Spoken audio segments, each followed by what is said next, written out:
you are new, I'm Maggie and welcome. I'm sorry if you're having a hard time hearing me, but our mic broke and until a new one comes in, I have to just depend on the mic on the camera. So I'm praying that that works.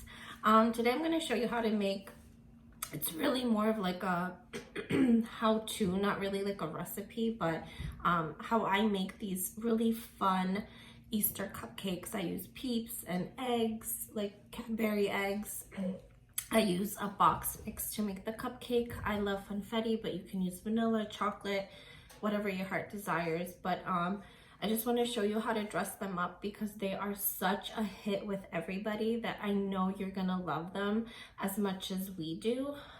Also the box driving me crazy. So anyways, I hope you guys check it out. Make sure you give me a big thumbs up and make sure you subscribe down below.